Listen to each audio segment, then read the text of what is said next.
नमस्कार दोस्तों। जैसा कि आपने ऊपर देखा होगा हमारा थंबनेल में एक किसान का उपकार कहानी सुनाने जा रहा हूँ। पसंद आए तो लाइक एंड सब्सक्राइब जरूर कीजिएगा। मान गांव में एक किसान रहता था और उसके साथ उसकी पत्नी थी जो उसके साथ खेतों में काम करने में हाथ बटाया करती थी, जिससे उसका जीविकोपार्जन चलता था। अपना काम रामनाथ ईमानदारी से करता था और खेत में ही अक्सर सो भी जाया करता था। शीत ऋतु का समय आया था। रामनाथ अपने खेत में गेहूं का फसल उगाया था, जो बहुत अच्छी फसल थी और बहुत अच्छी तरह से आया भी था। परंतु उसके खेत में चूहों ने अपना डेरा जमाया हुआ था, जिससे उसके फसल को बहुत नुकसान हो रहा था। फसल का नुकसान देखकर रामनाथ की पत्नी बोली, ओ जी, चूहों का कोई उपाय करो, नहीं तो हमारी सारी फसल बर्बाद हो जाएगी। फिर हम क्या खाएंगे और क्या बाजार में बेचेंगे। रामनाथ बहुत ही दयालु स्वभाव का था, परोपकारी था, सदाचारी था।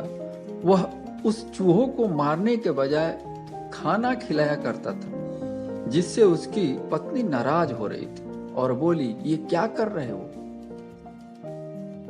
रामनाथ मधुर स्वर में बोला, इस निर्दोष प्राणी की मैं हत्या नहीं करूंगा, चाहे इसके लिए मुझे भूख ही क्यों न सोना पड़े। भगवान इस प्रकृति में सबको जीने का अधिकार दिया है। भला मैं कौन होता हूं इसका प्राण छीनने वाला। पत्नी बोली, फसलों का नुकसान तो हो रहा है ना, इसको मारने में हमें क्या दोष है। रामनाथ बोला, होने दो फसल का नुकसान, अब फसल काटने का समय आया। रामनाथ और उसकी पत्नी फसल काट रहे थे। सोमनाथ की नजर उस चूहे के बिल पर पड़ी। उसने देखा कि बिल के पास 7 सोने के सिक्के थे। सोमनाथ अपनी पत्नी से बोला, देखो, जिस चूहों को तुम मारना चाहती थी उस चूहे ने हमें क्या दिया है। पत्नी बोली, ओह, सोना।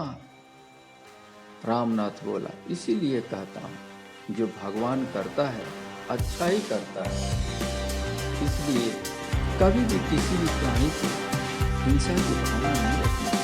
प्रकृति में भगवान ने सबको जन्म दिया, उनको अधिकार दिया जीने का। भला हम प्राणी कौन होते हैं उनके प्राणों को हरने के लिए। इस कहानी से दोस्तों हमें सीख मिलती है कि भगवान को मानने के बिना एक पत्ता कभी नहीं हिलता। इससे हमें यही सीख मिलता है कि हम दूसरों के प्रति सदाचार का भाव रखें और उन्हें किसी प्रकार का कष्ट न पहुंचे।